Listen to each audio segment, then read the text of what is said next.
يجتمعون ويصلون في المساجد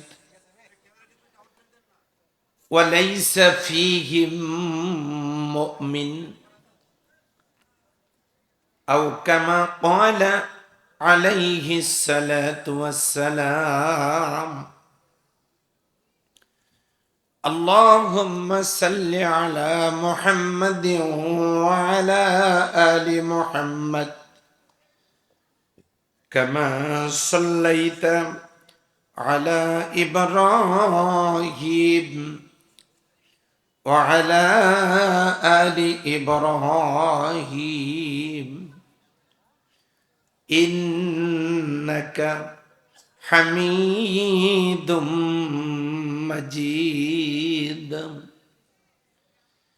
اللهم بارك على محمد وعلى آل محمد كما باركت على إبراهيم وعلى آل إبراهيم إنك حميد مجيد الحمد لله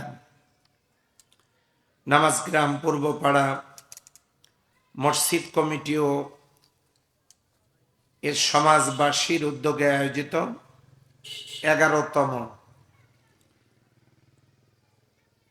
তাফসীরুল কোরআন মাহফিলের সুযোগ্য সম্মানিত সভাপতি বিশিষ্ট শিক্ষাবিদ জনাব মোহাম্মদ মুখলিসুর রহমান সাহেব, আল্লাহ তাআলা তার নেক হায়াতে বারাকা দান করুন। সবাই বলে আমিন। আজকের মাহফিলের সম্মানিত আলোচক বৃন্দ, আমার অত্যন্ত স্নেহাস্পদ বিশিষ্ট সঙ্গীত শিল্পী, বাংলাদেশ মাজলিসুল মুফাসসিরিন নাটোর জেলার সম্মানিত সদস্য জনাব হযরত মাওলানা আব্দুল আজিজ নাটুরি সাহেব, আল্লাহ তাআলা তার মেধা, যোগ্যতা, কণ্ঠ এগুলোকে কোরআনের জন্য কবুল করুন। সবাই বলে আমিন। আরো একজন ভাই এখানে আলোচনা করেছেন, জনাব হযরত মাওলানা একেএম আমিনুল হক সাহেব। উপস্থিত সম্মানিত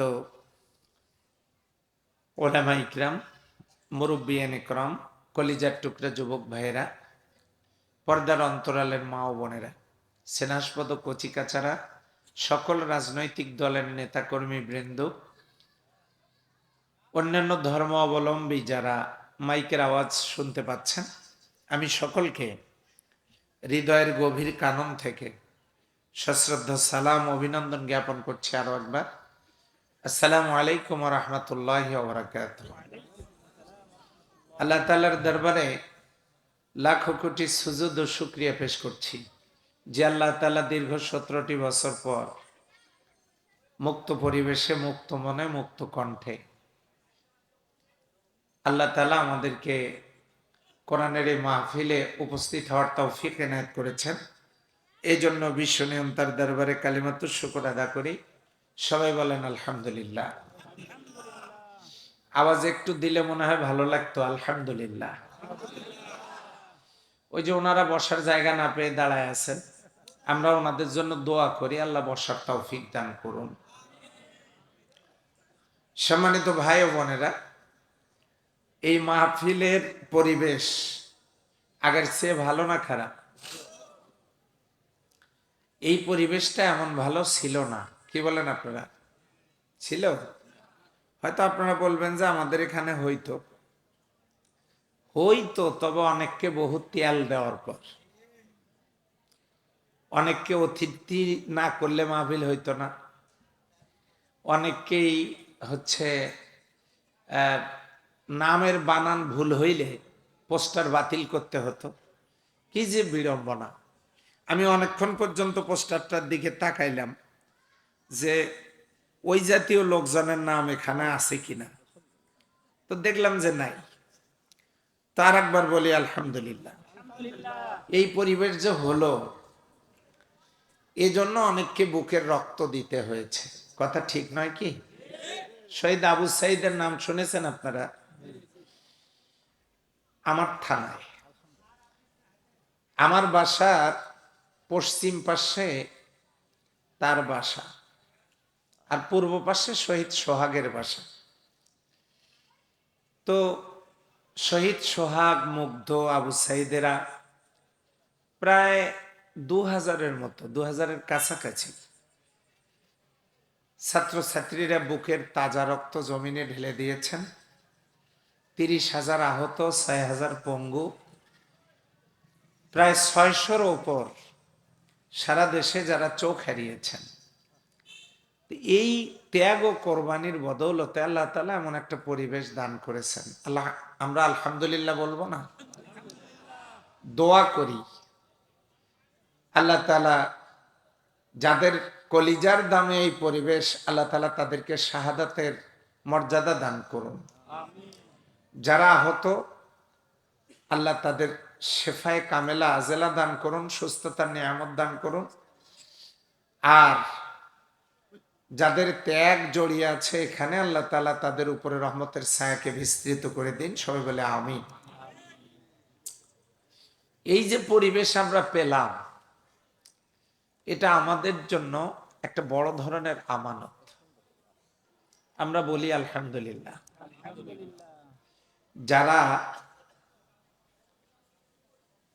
যাদের সব ছিল, তাদের এখন কিছু তেমন আর নাই।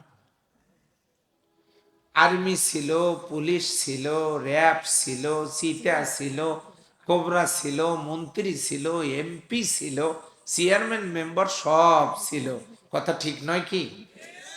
এখন আর নাই। কেন নাই? আল্লাহ বলেছেন, ওয়ালা তুসাইয়ির খাদ্দাকা লিন্নাস, তোমরা জনগণের সামনে বুক টান টান করে হেঁটো না। ওয়ালা তামশি ফিল আরদি মারহা, জমিনে অহংকারের পদবরে হেঁটো না। আমি কারো বিরুদ্ধে বক্তব্য দিতে এখানে আসিনি। আল্লাহ বলেছেন, তোমরা অহংকারের পদবরে জমিনে হেঁটো না, আর মানুষের সামনে বুক টান টান করে হেঁটো না। কথাটা কার? কিছুদিন আগে আমরা দেখেছি এক একজনের যা অহংকার, ঠিক নয় কি? এই 15 বছরে আমাকে কয়েকবার জেলে দিয়েছে। জেলে ছিলাম, কি দোষ করেছিলাম? জেলে দোষ একটাই, ওমান আকামু মিনহুম ইল্লা ইউমিনু বিল্লাহিল আজিজিল হামিদ। ইমানদারদের সাথে ওদের দুশ্মনী করার একটাই কারণ, তারা সেই সুমহান আল্লাহর, সুপ্রশংসিত সেই মহান আল্লাহর প্রতি ঈমান আনার কারণেই ইমানদারদের উপরে জুলুম নির্যাতন চলেছে। তবে হ্যাঁ, ইন্নাল্লাযীনা ফাতানুল মুমিনিনা ওয়াল মুমিনাত সুম্মা লাম ইয়াতুবু ফালাহুম আযাবু জাহান্নাম ওয়া লাহুম আযাবুল হারিক। ইমানদার নারী পুরুষের উপরে যারা জুলুম নির্যাতন চালিয়েছে, যদি তাদের কাছ থেকে মাপ না নেয় আর তওবা করে সহি পথে ফিরে না আসে, ফালাহুম আযাবু জাহান্নাম, এদের জন্য আছে জাহান্নাম, ওয়া লাহুম আযাবুল হারিক, এদের জন্য আছে কঠিন যন্ত্রণাদায়ক শাস্তি। বাড়িতে গিয়ে সূরা বুরুজ পড়ে দেখবেন, আল্লাহ তাআলা সেখানে বলে দিয়েছেন।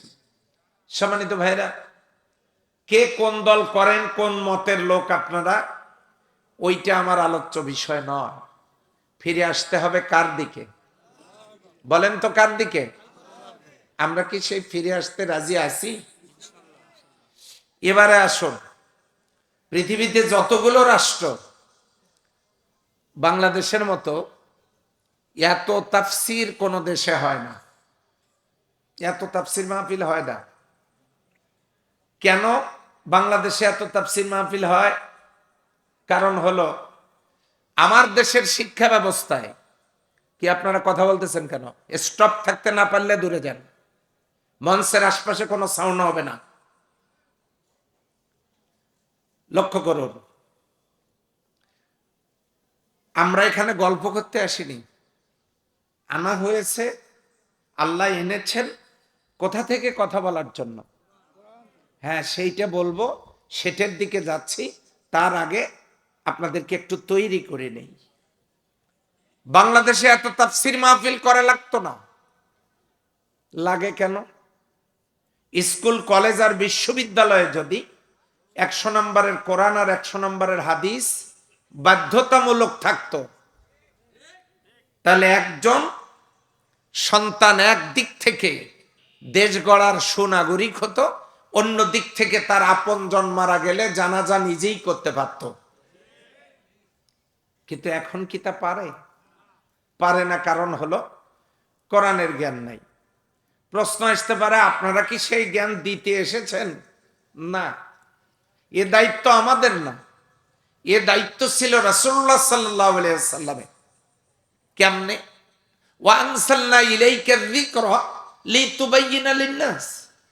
ওগো নবীজি, আপনার কাছে যে জিকির আমি অবতীর্ণ করেছি, আমি আল্লাহ যে কিতাব আপনাকে দিয়েছি, আপনি জনগণের সামনে এটা খুলে খুলে বিস্তারিত ব্যাখ্যা বিশ্লেষণ করে শোনায় দিবেন। এটা ছিল রাসূল সাল্লাল্লাহু আলাইহি সাল্লামের উপরে দায়িত্ব। রাসূল সাল্লাল্লাহু আলাইহি সাল্লাম কি জীবিত আছেন? সাহাবাজগণ আছেন? তাবেঈগণ আছেন? তাবেঈগণ আছেন? নাই। বিশ্ববিদ্যালয়গুলোতে বাধ্যতামূলক কোরআন শিক্ষা নাই, তাহলে এ দায়িত্ব পালন কে করবে?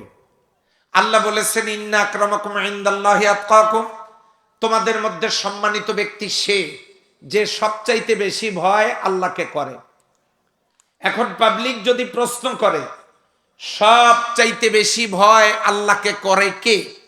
আল্লাহ আরেকটা আয়াত দিয়ে জানাই দিলেন, ইন্নামা ইয়াখশাল্লাহ মিন ইবাদিহিল উলামা, সবচাইতে বেশি ভয় আল্লাহকে করে আলেমেরা। কালকে সকালবেলা ভাত খাওয়ার পরে সুবহানাল্লাহ বলবেন। এখন সুবহানাল্লাহ বলার দরকার নাই, কষ্ট করে কেন বা বলবেন? কালকে সকালে খাবারের পরে বলে, ইন্নামা ইয়াখশাল্লাহ মিন ইবাদিহিল উলামা, সবচাইতে বেশি ভয় আল্লাহকে করে আলেমেরা। রাসূলুল্লাহ সাল্লাল্লাহু আলাইহি ওয়াসাল্লামের কাছে জানতে চাওয়া হলো, আলেমেরা কারা? ক্বালেন নবী সাল্লাল্লাহু আলাইহি ওয়াসাল্লাম, ইন্নাল উলামা ওয়ারাসাতুল আম্বিয়া, আলেমেরা হলো নবীগণের ওয়ারিস। আলেমদের সম্পর্কে কিছু শোনান ইয়া রাসূলুল্লাহ সাল্লাল্লাহু আলাইহি ওয়াসাল্লাম।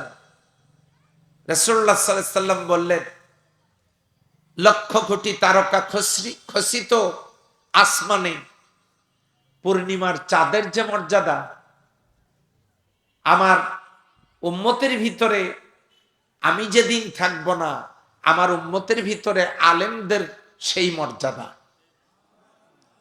তাহলে ইন্নাল উলামা ওয়ারাসাতুল আম্বিয়া হওয়ার কারণে আমাদের উপরে দায়িত্ব বর্তায় এই কোরআন মানুষের সামনে প্রেজেন্ট করা। কথা ঠিক নয় কি? সেই কোরআন সামনে নিয়ে বসা। একই কোরআনের আলোচনা চলতেছিল বিশ্বনবী সাল্লাল্লাহু আলাইহি সাল্লামের উপরে যখন কোরআন নাজিল হলো। আবু জেহেল তখন ফন্দি ফিকির করলো, সে মক্কার লোকজনকে মক্কার হেরেমে ডেকে বক্তব্য দিল। আল্লাহ তাআলা তার এই বক্তব্যটাকে কোট করলেন, ওয়াকালাল্লাযীনা কাফারু লা তাসমাউ লিহাযাল কোরআন। আবু জেহেল বলল, লা তাসমাউ লিহাযাল কোরআন, তোমরা কোরআন শুনবা না। ওয়ালগাউ ফীহি, কোরআন যেখানে আলোচনা হবে সেখানে তোমরা হট্টগোল করো। ওয়ালগাউ ফীহি লাআল্লাকুম তাগলিবুন, তোমরা যদি তাদের উপরে নিজেদের ক্ষমতাকে পাকাপোক্ত করতে চাও, বিজয়ী থাকতে চাও, ওদের উপরে মাতবরি করতে চাও, ওয়ালগাউ ফী, সেখানে তোমরা ডিস্টার্ব করো। এটা ছিল আবু জেহেলের ফর্মুলা, তোমরা কোরআন শুনবা না। এখন একই ফর্মুলায় একই দোষে দুষ্ট কিছু লোক আমার দেশেও কিছুদিন পূর্বে তাফসীর মাহফিল যেখানে বাধা সেখানে, তাফসীর মাহফিল যেখানে 144 সেখানে, তাফসীর মাহফিল যেখানে বিরোধিতা সেখানে, তাফসীর যারা করে সমানে পাইকারি দরে তাদেরকে কারারুদ্ধ করো। এখান থেকে নিষ্কৃতি পাননি বিশ্ববরেণ্য কোরআনের বুলবুলিও নিষ্কৃতি পান নাই। কথা বলেন ঠিক কিনা? তো এই অবস্থায় আবু জেহেলি ফর্মুলা পৃথিবীর বিভিন্ন আনাচে কানাচে এখনো এস্টাবলিশড, এখনো চালু আছে। কোরআনের কথা বলতে গেলে অসুবিধা, বলতাম না, কোরআনের কথা বলতাম না। আজকে ডিসেম্বরের 30 তারিখ, মার্চের 26 তারিখে স্বাধীনতা যুদ্ধ শুরু হয়ে 9 মাস রক্তক্ষয়ী সংঘর্ষের পরে এক সাগর রক্তের বিনিময়ে 26 এই যে আমাদের 16ই ডিসেম্বর মহান বিজয় দিবসের মধ্য দিয়ে এ দেশের স্বাধীনতা অর্জিত হলো।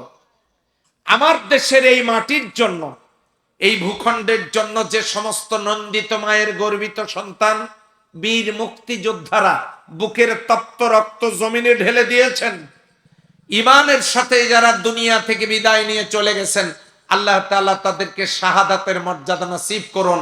সবাই বলে আমিন। আর যারা বেঁচে আছেন, জীবনের পড়ন্ত বিকেল পর্যন্ত, জীবনের শেষ দিনটি পর্যন্ত তারা যাতে ইমানের সাথে আমলের সাথে থাকতে পারে, আল্লাহ তাআলা সে তৌফিক তাদেরকে দান করুন। সবাই বলে আমিন। সম্মানিত ভাই ও বোনেরা, আমরা কোরআনের কথা নিয়ে আপনাদের কাছে আসতাম না। কেন আসলাম?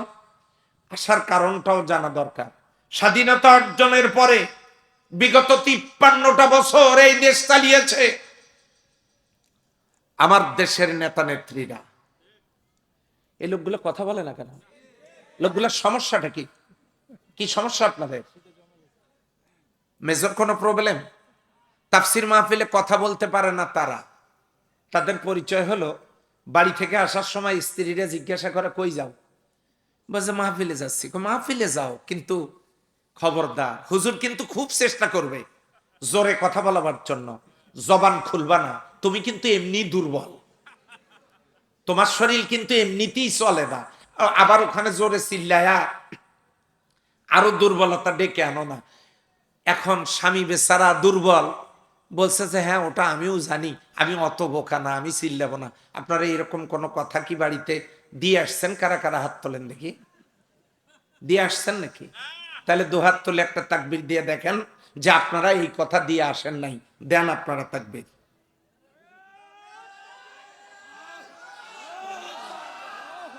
হাত তোলে নাই, অনেকে হাত তোলে নাই। দেখেন, হাত সোজা করতে পারে নাই। কত যুবক, কত দুর্বল। জি, হাতটা না, বুঝতে পারতেছি ধাক্কা দেওয়া ছাড়া যারা স্টার্ট হয় না, বুঝতে হবে ব্যাটারি দুর্বল। সম্মানিত ভাইরা, আল্লাহ তাআলা আমাকে দিয়ে যে মসজিদে খুতবা দেন, সেই মসজিদটার যত হাজার মুসল্লি সালাত আদায় করে, আমি এটা গ্যারান্টি দিয়ে বলতে পারি আপনারা সেখানকার 2 থেকে 2.5 কাতার লোক এখানে উপস্থিত আছেন। আমি যে মসজিদে আল্লাহ আমাকে দিয়ে জুমার খুতবা দেন, এই জন্য তারপরেও যারা আজকে আমাকে আল্লাহ মিলাইছেন সামনে, তারা যে এত দুর্বল, আল্লাহ দুর্বলতা কেটে ওঠার তৌফিক দাও। তারা যাতে জবান খুলে কিছু বলতে পারে, জবানে সেই শক্তি দিয়ে দাও। আর বাড়িতেও যদি দুর্বল থাকে ওটাও ঠিক করে দাও। আল্লাহুম্মা। এত দোয়া করে দিলাম, এত বড় একটা দোয়া পাওয়ার পরেও কি আওয়াজ দিবেন না? এবার আমার সাথে বলেন নারায়ে তাকবীর। হ্যাঁ, এই তো হচ্ছে, আস্তে আস্তেই হবে। এখন লক্ষ্য করুন, আমি আজকে নিয়তেই করেছি সুর দেব না, থাকবেন শেষ পর্যন্ত। জি, লক্ষ্য করুন, 53টা বছর আমার দেশ শাসন করেছে যারা, তাদেরকে অসম্মান করছি না, সবাই মুসলিম মায়ের সন্তান। খোঁজ নিয়ে দেখেন, এই 53 বছরের যারা দেশ শাসক, ক্ষমতার চেয়ারে যারা ছিলেন, আচ্ছা কি সমস্যা? রেকর্ড যদি নাও হয় কোনো নড়াচড়া হবে না, বাস স্টপ। রেকর্ড হবে না, হবে না, স্টপ।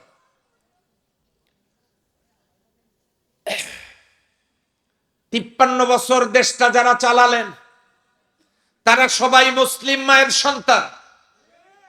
যদি বলি আপনারা ভালোই চালাইছেন, তাহলে বলেন তো কেন সুদ বন্ধ করতে পারেন নাই? তাহলে কেন ঘুষ বন্ধ করতে পারেন নাই? কেন দুর্নীতি বন্ধ করতে পারেন নাই? কেন মানুষ খুন বন্ধ করতে পারেন নাই? কেন নারী নির্যাতন বন্ধ করতে পারেন নাই? কেন আমার দেশের বেকার যুবকদের চাকরির ব্যবস্থা করতে পারেন নাই? কেন বৈষম্য বিরোধী আন্দোলন করতে হলো? আমাদের দেশের কলিজার টুকরা ছাত্র ছাত্রীদেরকে জীবন দিতে হলো। কথা বলেন ঠিক কিনা? কেন পারেননি? তার মানে বোঝাই যাচ্ছে আপনারা ভালো চালাইতে পারেন নাই। আর ভালো চালাতে আপনারা পারেননি তার কারণ হলো, যদিও আপনারা মুসলিম মায়ের সন্তান, কিন্তু আপনারা দেশটা কোরআন দিয়ে চালান নাই। কোরআন দিয়ে দেশ না চালাবার কারণে একটি পাপের তরজাও আপনারা বন্ধ করতে পারেন নাই। এবারে বলুন, আল্লাহ রাসূল সাল্লাল্লাহু আলাইহি ওয়াসাল্লাম যখন আইয়ামে জাহিলিয়া, জেহালাতের অন্ধকার, এমন পাপের সাগর একটা যুগ, সেই জামানায় মা আমিনার কোল জুড়ে মা আমিনার নয়নমণি মুহাম্মদ সাল্লাল্লাহু আলাইহি ওয়াসাল্লাম তিনি যখন এই জমিনে তাশরীফ আনলেন, পৃথিবীতে এমন কোন পাপ ছিল না সে সমাজে ঘটতো না। 40টি বৎসর পর্যন্ত তিনি সেই সমাজের মানুষ, কিন্তু একটি পাপের দরজাও তিনি বন্ধ করতে পারেন নাই। 40 বৎসর বয়সে যখন কোরআন নাজিল হলো, মাত্র 23 বছরে এই কোরআন নাজিল হলো। এই কোরআন দিয়ে আল্লাহর রহমতে বিশ্ব নবীর নেতৃত্বে তৎকালীন সময়ে যে সমাজ ব্যবস্থা গড়ে উঠল, রাসূলুল্লাহ সাল্লাল্লাহু আলাইহি সাল্লাম বললেন, খায়রুল কুরুনি করনি, সর্বশ্রেষ্ঠ যুগ হলো আমার যুগ, সর্বশ্রেষ্ঠ যুগ আমার যুগ। সেই সমাজটা এমন হলো, সমস্ত পাপের দরজা বন্ধ হয়ে গেল, দানবতার পরিবর্তে মানবতা সূচিত হলো। সেই জামানায় নারী নির্যাতন বন্ধ হলো, মানুষ ক্রয় বিক্রয় বন্ধ হলো, সমস্ত অপকর্ম বন্ধ হলো, আল্লাহর জমিনটা জান্নাতের টুকরায় পরিণত হলো। আওয়াজ দিয়ে বলতে হবে, কি দিয়া? সেই কোরআন আমাদের বাড়িতে নাই, মসজিদে নাই, মাদ্রাসায় নাই, হাফেজদের সিনায় নাই। তাহলে সমাজ কেন ভালো হয় না? কারণটা কি? What is the cause? কারণ হলো এই কোরআন আছে মসজিদে, মাদ্রাসায়, বাড়িতে, টেবিলের উপরে, এই মলাটের ভিতরে, কাগজের মধ্যে বন্দী। এই কোরআনের একটা সমাজ যদি চালু থাকতো, সেই জান্নাতের টুকরা এই জমিনেও হওয়া সম্ভব না অসম্ভব? সেই কোরআনের সমাজ চালু হোক, এটা কি আমরা চাই? যারা চাই তাদেরকে নিয়ে আমার আজকের আলোচনা। অমুসলিমদেরকেও চাইতে হবে। আওয়ামী লীগের ভাইদেরকে চাওয়া লাগবে কোরআনের সমাজ, বিএনপির ভাইদেরকে চাওয়া লাগবে, অন্য দলের নেতা কর্মীদেরকে চাওয়া লাগবে, তাবলিগ জামাতকে চাওয়া লাগবে, জামাত ইসলামীকে চাওয়া লাগবে, সবাইকে চাওয়া লাগবে কোরআনের সমাজ। কেন? আল্লাহর আকাশের সূর্য হিন্দু, বৌদ্ধ, খ্রিস্টান বৈষম্য করে না, সবাইকে আলো এবং তাপ দেয়। আল্লাহর দেওয়া অক্সিজেন সবাই নিয়ে বেঁচে থাকি, আল্লাহ তাআলা বৈষম্য করেন না। আল্লাহর দেওয়া বৃষ্টির পানি সবাই ব্যবহার করি, সবার প্রয়োজন। আল্লাহ হিন্দু, বৌদ্ধ, খ্রিস্টান, মুসলিম ভেদাভেদ করে বৈষম্য সৃষ্টি করে বৃষ্টির পানি দেন না। আল্লাহ সবাইকে দেন বৃষ্টির পানি, সূর্যের তাপ, সূর্যের আলো এবং আল্লাহর নিয়ামত। ওই হিন্দুর শরীরে হাত পা দুইটা, হাত দুইটা, চোখ দুইটা, কান দুইটা। মুসলিমেরও তাই, খ্রিস্টানেরও তাই। আল্লাহ বৈষম্য করেন নাই। এবার বলুন, এই কোরআন কার? সেই আল্লাহর কিতাব যদি জমিনে চালু হয়, অমুসলিমরা ইসলামী রাষ্ট্রে নিরাপদ তেমন ডিমের মধ্যে কুসুম যেমন নিরাপদ। নারীরা তাদের সতীত্বের মর্যাদা পাবে, আর বেকার যুবকেরা কর্মসংস্থান পাবে। তার মানে আল্লাহর কোরআন সবার জন্য উপকারী। এমন একটি কিতাব আমাদের মাঝে থাকার পরেও আমাদের দুর্গতির শেষ নেই। আসুন আমরা সেখান থেকেই আলোচনা শুনবো। রাজি আছি ইনশাআল্লাহ? দল মত নির্বিশেষে সেখান থেকে আলোচনা শোনার জন্য আমার সাথে সবাই পড়ে নেন, আউযু বিল্লাহি মিনাশ শাইতানির রাজিম, বিসমিল্লাহির রাহমানির রাহিম। বিতাড়িত মোরতাদ শয়তান থেকে আল্লাহর দরবারে আত্মরক্ষা করছি, দয়াময় আল্লাহর নামে শুরু করছি। সূরা ইয়াসিন। বলুন কোন সূরা? সর্বাধিক পঠিত সূরা ইয়াসিন। নবী করিম সাল্লাল্লাহু আলাইহি ওয়াসাল্লামের মাক্কি জীবনে এই সূরাটা অবতীর্ণ। মোট আয়াত ৮৩। সেখান থেকে আমি একটি মাত্র আয়াত আপনাদের সামনে তেলাওয়াত করেছি। আয়াতের নাম্বার ২২। অমালিলা আবুদুল্লাযী ফাতারানি ওয়া ইলাইহি তুরজাউন। এই আয়াতটা আমি আপনাদের সামনে তেলাওয়াত করেছি, বলেন আলহামদুলিল্লাহ। এইটা আমি তেলাওয়াত করলাম কেন? এখানে তিনটা কথা। একটা হলো আমি ওই আল্লাহর ইবাদত করব না এমন কি কারণ থাকতে পারে? ফাতারানি, যিনি আমাকে সৃষ্টি করেছেন। ইবাদত আমরা করব কারণ তিনি স্রষ্টা।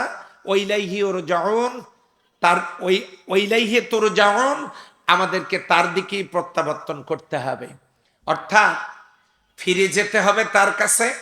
এটা আয়াত কেন নিলাম এই জন্য, আগের বক্তা তিনি আল্লাহর কাছে ফিরে যাইতে হবে আমাদেরকে কথা বলে শেষ করেছেন। আমি ওখান থেকে শুরু করলাম। সম্মানিত ভাইরা, এখানকার তিনটে কথার প্রথম কথা হলো অমালিলা আবুদুল্লাযী ফাতারানি, আমি ওই আল্লাহর ইবাদত কেন করব না যিনি আমাকে সৃষ্টি করেছেন। সম্মানিত ভাইরা, ইবাদত কি? দাসত্ব করা, গোলামি করা। করলে লাভ কি? নগদ পুরস্কার ২টা। সুবহানাল্লাহ কাল বাড়িতে গিয়ে বলবো। কয়টা? নাম্বার 1, ফালিয়াবুদু রাব্ব হাযাল বাইত। তারা যদি কাবার মালিকের গোলামি করে, কাবার মালিকটা আস্তে করে বলেন তো কে? কাবার মালিকের গোলামি যদি তারা করে, তাহলে আমি নগদ পুরস্কার 2টা দেব। আল্লাহ বলেন নগদ পুরস্কার 2টা। তার নাম্বার 1 পুরস্কার হলো আল্লাযী আতআমাহুম মিন জু। ওদের যখন ক্ষুধা লাগবে আমি আল্লাহ খাওয়াই দিব। সে আল্লাহ পারেন না? পারেন না। ওয়া মা মিন দাব্বাতিন ফিল আরদি ইল্লা আলাল্লাহি রিজকুহা। এই দুনিয়ার ভিতর বিচরণশীল যত প্রাণী, সকল প্রাণীকে রিজিক দেওয়ার দায়িত্ব কার? আল্লাহ আমাদেরকে খাওয়াবেন। বনি ইসরায়েলের জামানার লোকেরা ঈসা আলাইহিস সালামের কাছে গিয়ে বললেন, ওগো আল্লাহর নবী ঈসা, খুব সমস্যায় আছি, আল্লাহর কাছ থেকে একটু খাবার টাবার কিছু চেয়ে নেন। ঈসা আলাইহিস সালাম বললেন, তোমরা তোমাদের খসলত পরিবর্তন করো আর আল্লাহর প্রতি ঈমান আনো, চরিত্র ঠিক করো, আল্লাহর প্রতি ঈমান আনো, তাছাড়া আল্লাহর কাছে কিছু চাইবো না। ওরা গিয়ে বলল আমরা ঈমান আনলাম আর আমরা আমাদের আমল সংশোধন করলাম। ওদেরকে সাথে নিয়ে হযরতে ঈসা আলাইহিস সালাম দোয়া করলেন, আল্লাহুম্মা রাব্বানা আনজিল আলাইনা মাইদাতাম মিনাস সামা। হে আল্লাহ, আসমান থেকে আপনি আমাদের জন্য খাবার পাঠান। বলতে দেরি, খাবারের প্যাকেট আসতে দেরি নাই। মাইদাতুন মানে খাদ্য ভর্তি প্যাকেট। প্যাকেটের মধ্যে কি আছে? মান্না সালোয়া। মান্না সালোয়া কি? পাখির ভুনা গোশত আর বিরিয়ানি। একদিন 2 দিন না, আসমান থেকে এটা আল্লাহ বছরের পর বছর পাঠাইছেন, প্রতিদিন পাঠাইছেন, এক একজনের জন্য 3 প্যাকেট করে। সেই আল্লাহ এখন আছেন না নাই? বর্তমানে অন্য কোন দেশে আছেন নাকি? আছেন তো? যদি থাকেন, তিনি এখন খাওয়াতে পারেন না? পারেন না? কি খাবেন আপনারা? কি খাবেন? 34 প্রকারের গোশত আল্লাহ হালাল করে দিয়েছেন। গোশত খাবেন না? মাছ খাবেন? 450 রকমের মাছ হালাল। মাছ গোশত খাবেন না? সবজি খান, হরেক রকমের সবজি হালাল। সবজি খাবেন না? ডিম খান, কয়েক প্রকারের ডিম হালাল। ডিম খাবেন না? দুধ খান, কয়েক প্রকারের দুধ হালাল। দুধ খাবেন না? ফল ফ্রুটস খান, হরেক রকমের ফল ফ্রুটস হালা তাউদ্দু নি'মাতাল্লাহি লা তুহসুহা, গনেও শেষ করতে পারবা না, এত নিয়ামত আমি তোমাদেরকে দিয়েছি। এগুলো যদি কোনোটাই না খান, আল্লাহ বলেন পানি খাও, পানিও খাবো না, কেন? ভেজাল আছে। তাহলে মিনারেল ওয়াটার খাও, ওটার মধ্যেও ভেজাল থাকতে পারে। তাহলে ঠিক আছে, নারিকেল গাছের ভিতরে, নারিকেল গাছে ডাবের ভিতরে আমি আমার কুদরতি হাত দিয়ে মিনারেল ওয়াটার বানাইছি, ভেজাল নাই, ওইটা খাও। সুবহানাল্লাহ বলবেন না? কত খাবার আল্লাহ দিয়েছেন আমাদের জন্য, কত নিয়ামত আল্লাহ রাব্বুল আলামিন দিয়েছেন। আল্লাহ বলেন ফালিয়াবুদু রাব্ব হাযাল বাইত, তারা যদি কাবার মালিকের দাসত্ব করে, আল্লাযী আত'আমাহুম মিন জু, তারা ক্ষুধা লাগলে খাবার পাবে, তাদেরকে আমি খাওয়াবো, ক্ষুধা লাগলে খাওয়াবো, খাবারের গ্যারান্টি দিয়ে দিলাম। জোরে বলেন সুবহানাল্লাহ। এবারে আসেন, আরো গ্যারান্টি দিচ্ছি। ওয়ালাউ আন্না আহলাল কুরআ আমানু ওয়াত্তাকাউ লাফাতাহনা আলাইহিম বারাকাতিম মিনাস সামাই ওয়াল আরদ, জাতির লোকেরা ঈমান আনার পর যদি আল্লাহকে ভয় করার নীতি অবলম্বন করে, আল্লাহকে ভয় করার নীতিটা কি? কোরআনের আইন জমিনে চালু করে, তাহলে আমি আল্লাহ কি করব? লাফাতাহনা আলাইহিম, এটা হলো সুপারলেটিভ ডিগ্রি, লাফাতাহনা আলাইহিম বারাকাতিম মিনাস সামাই ওয়াল আরদ। যদি জাতির লোকেরা ঈমান আনার পর আল্লাহর দ্বীন কোরআনের সমাজ কায়েম করে আমাকে ভয় করার নীতি অবলম্বন করে, আমি আল্লাহ তাদের জন্য আকাশ আর জমিনের বরকতের দরজাগুলো খুলে দেব। কি বরকতের দরজা? শহীদ আবু সাইদ যেখানে শুয়ে আছে আমার থানায়, তার কবরের নিচে 9 কিলোমিটার এরিয়া জুড়ে কয়লা, দক্ষিণ পূর্ব এশিয়ার সর্ববৃহৎ কয়লার খনি। ও যুবকেরা, সর্ববৃহৎ কয়লার খনি। বাংলাদেশের 100 বছরের কয়লা চাহিদা পূরণ করে এই কয়লা বিদেশে রপ্তানি করা যাবে, এত বড় কয়লার খনি আমার থানায়। আমার থানায় আরো একটা খনি আছে, লোহার খনি। আপনারা হিংসার কারণে সুবহানাল্লাহ বলেন আর না বলেন, যে হুজুর আপনার থানায় 2টা খনি, আমরা সুবহানাল্লাহ বলবো কিসের জন্য? ওটা আপনারাই বলেন, এটা মনে করতেছেন তো? আমার থানায় 2টা খনি, কয়লার খনি, লোহার খনি। এই যে ইসকন শোনেন না, ইসকনের নাম? এই ইসকন কারা? জন্ম হয়েছে আমেরিকাতে, লালন পালন করলো পাশের দেশের বন্ধু রাষ্ট্র। কেন লালন পালন করলো জানেন? আমার দেশের 1000 বছরের সাম্প্রদায়িক সম্প্রীতি এরা নষ্ট করে দিতে চায়, ধর্মীয় দাঙ্গা লাগায় দিয়ে দেশের মধ্যে একটা বিশৃঙ্খলতা সৃষ্টি করতে চায়, যাতে পাশের দেশের সৈন্যবাহিনী আমার দেশে ঢুকতে পারে। ঢুকে কি করবে তারা? পার্বত্য চট্টগ্রামের 3টে জেলাকে তারা আলাদা করার স্বপ্ন দেখতেছে। কেন? পার্বত্য চট্টগ্রামের পাহাড়ের নিচে বাংলাদেশের সীমানায় স্বর্ণের খনি। আমাদের উত্তরাঞ্চলে ঠাকুরগাঁয়, হরিপুর থেকে দৈনিক 500 ব্যারেল করে তেল ওঠে একটা তেলের কূপ থেকে। আল্লাহ আর একটা তেলের কূপের সন্ধান দিলেন সিলেটে, সেখান থেকে ওঠে 600 ব্যারেল। 5 আর 6 1100 ব্যারেল দিয়ে বাংলাদেশ চলবে না। 1100 ব্যারেল তেল প্রতিদিন 2টা কূপ থেকে ওঠে, বাংলাদেশ চলবে না। এই কারণে বাংলাদেশের তেলের চাহিদা পূরণের জন্য সেন্ট মার্টিন দ্বীপের নিচে আমার আল্লাহ তাআলা এত বড় বিশাল তেলের খনির সন্ধান দিলেন। বাংলাদেশ এই তেল পুড়ে শেষ করতে পারবে না। গোটা দেশের বিভিন্ন জায়গায় গ্যাস, উত্তরাঞ্চলে পাথর, লালমনিরহাটে ইউরেনিয়াম। তাহলে খনি হইল কয়টা? 7টা। স্বর্ণ, তেল, গ্যাস, লোহা, কয়লা, পাথর, ইউরেনিয়াম। সৌদি আরবে খনি 5টা। ওরা কোনোদিন চাকরির খোঁজে বাংলাদেশে আসে না, আর বাংলাদেশে 7টা খনি থাকার পরেও আমার দেশের লোক ভাত পায় না।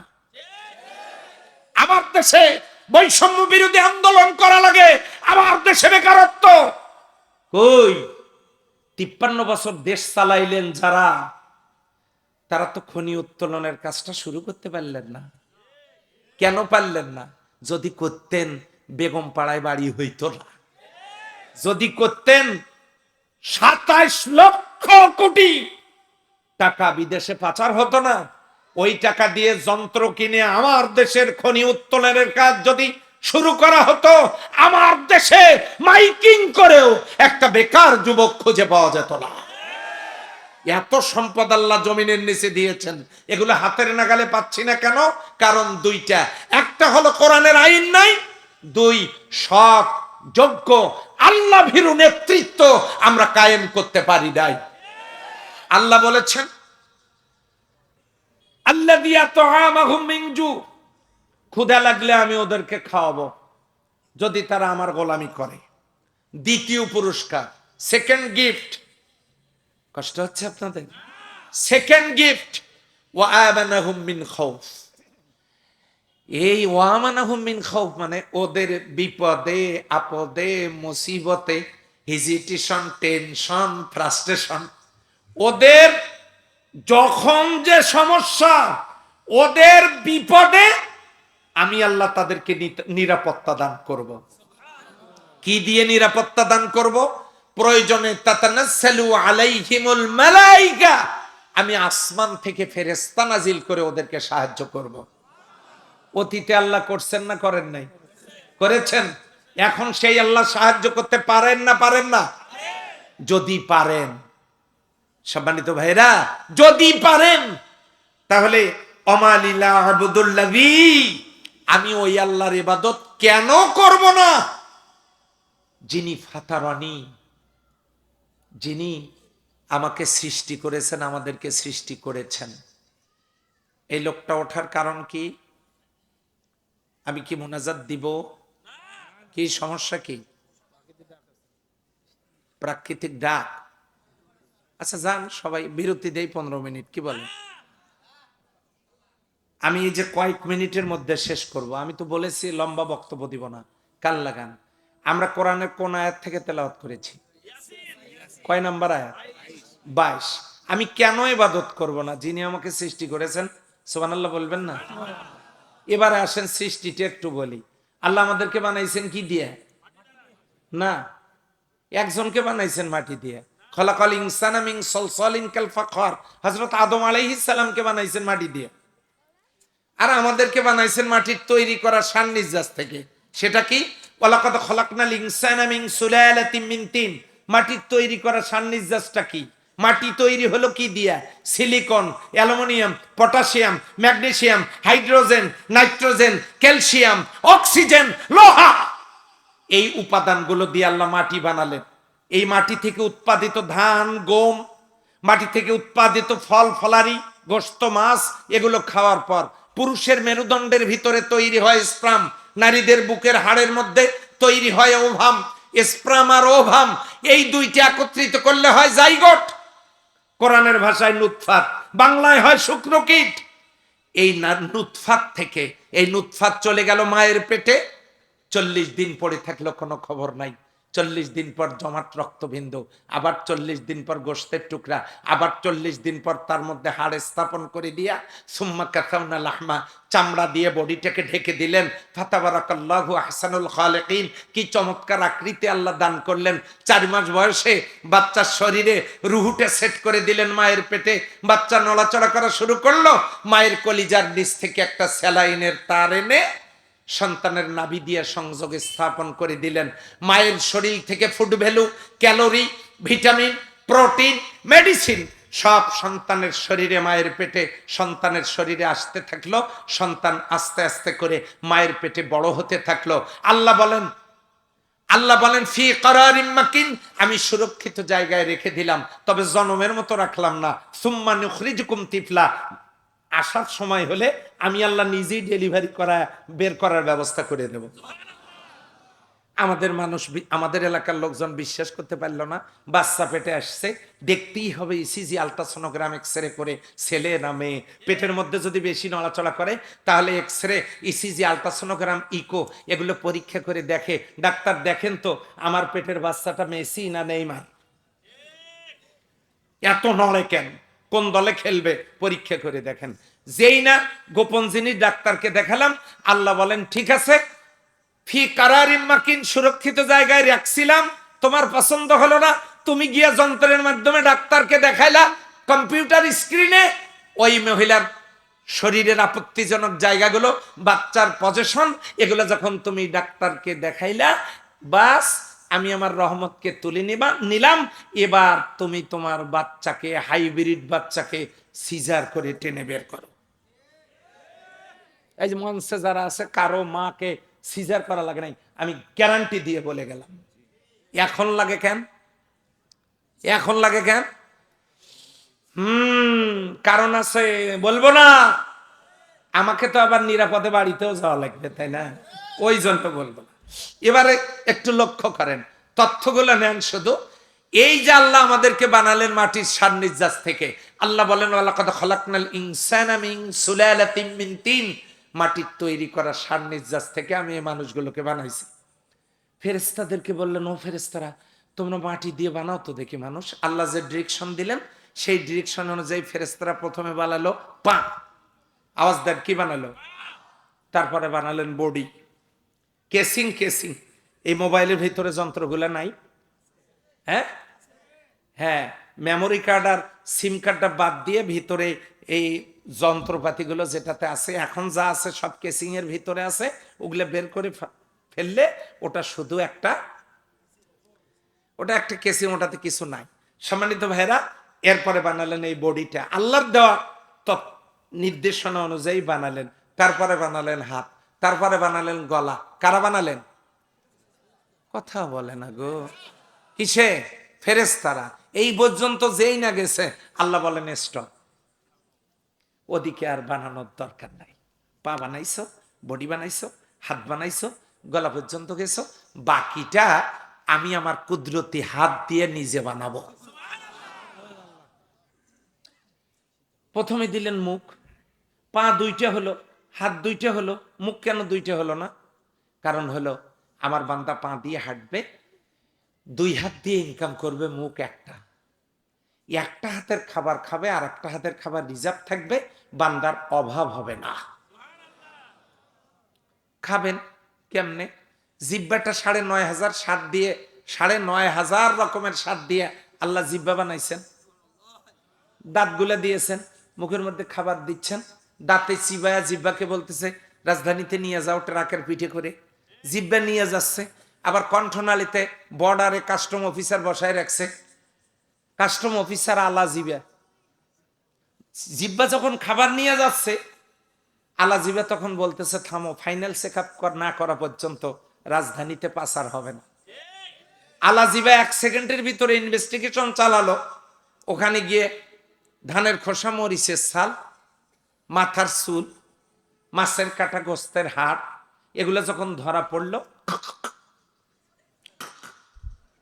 তার মানে রিটার্ন ব্যাক, এই ঝামেলা রাজধানীতে ঢুকবে না। কথা বলেন ঠিক কিনা? আল্লাহ মুখটা দিয়েছেন। قال النبي صلى الله عليه وسلم عن سهل بن سعد رضي الله تعالى عنه قال قال رسول الله صلى الله عليه وسلم من أزمل لي ما بين لحيه وما بين رجليه أزمل له الجنة। হযরত সাহল ইবনে সাদ বলেন, নবীজি সাল্লাল্লাহু আলাইহি সাল্লাম বলেছেন, মান আজমাল লি, যে ব্যক্তি জিম্মাদারিত্ব গ্রহণ করবে, মা বাইনা লাহিয়াইহে, দুই ঠোঁটের মাঝখানের রাস্তা অর্থাৎ জিব্বা অর্থাৎ মুখ, এই মুখের যে যত্ন নিবে, ওয়ামা বাইনা রিজলাইহি, দুই পায়ের মাঝখানের রাস্তা অর্থাৎ লজ্জা স্থানের ব্যাপারে যে গ্যারান্টি দিতে পারবে, একটা মুখের গ্যারান্টি, একটা লজ্জা স্থানের গ্যারান্টি, একটা চরিত্রের গ্যারান্টি, একটা জবানের গ্যারান্টি যে দিতে পারবে, আজমাল্লাহুল জান্নাহ, আমি রাসূল তার জন্য জান্নাতের জামিনদার। তাহলে মুখের যত্ন কি? অ্যারোমেটিক, বিউটি অ্যান্ড ফেয়ার নাকি?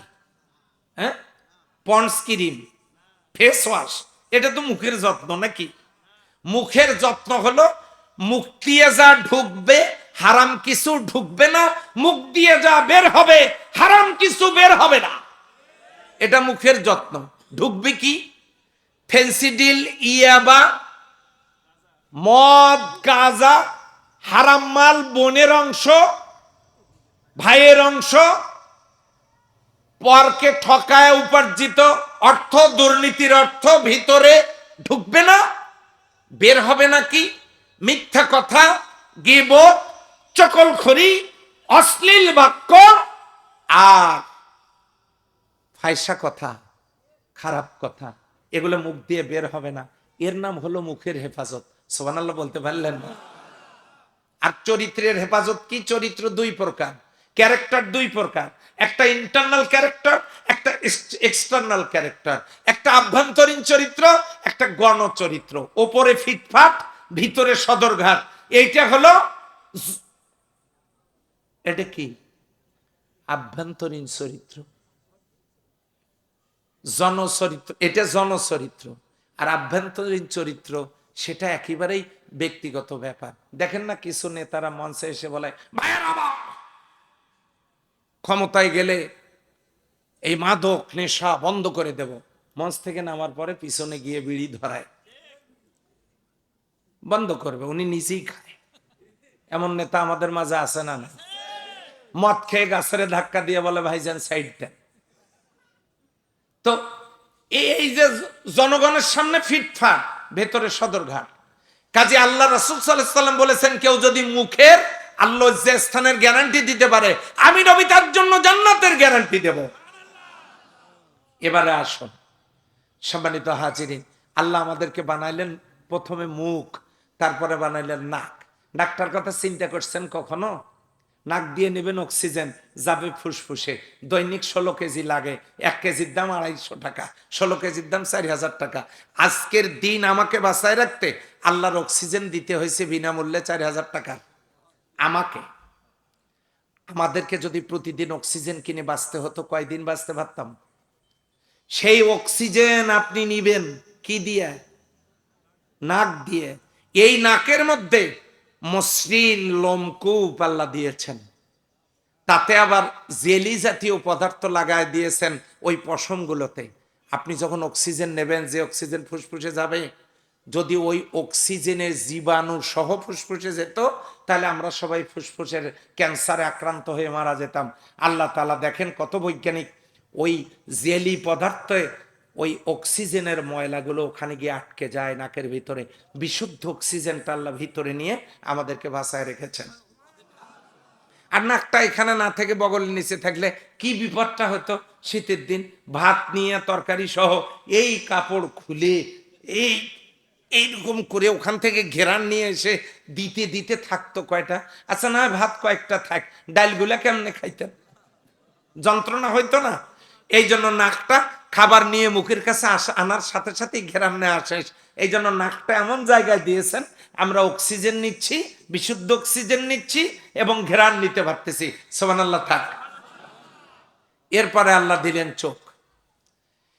এক একজনের চোখের সাইজ, কারো টানা টানা চোখ, কারো চোখ একটু বড় বড়, কারো চোখ হরিণের মতো মায়াবী চোখ, যে চোখের দিকে তাকালে পরাণ আমার বাইরম বাইরম করে।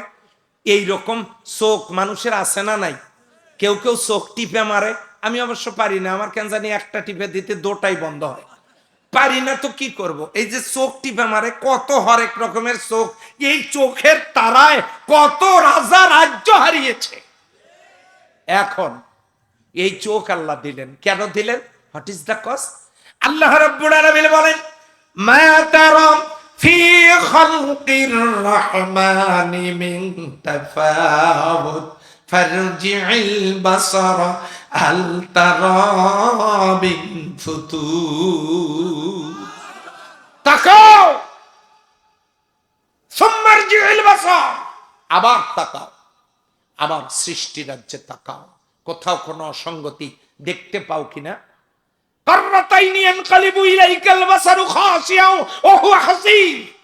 তোমার চোখ তোমার কাছে এসে রিপোর্ট করবে, আল্লাহ তোমার সৃষ্টিতে কোনো ত্রুটি নাই। সুবহানাল্লাহ বলেন। এবারে দেখেন, ফাতারানি, যিনি আমাকে সৃষ্টি করেছেন, ব্যাখ্যাটা নেন। পা দিয়ে হাঁটবো, হাত দিয়ে ইনকাম করব, মুখ দিয়ে খাবো, যন্ত্রগুলো এই জায়গায়।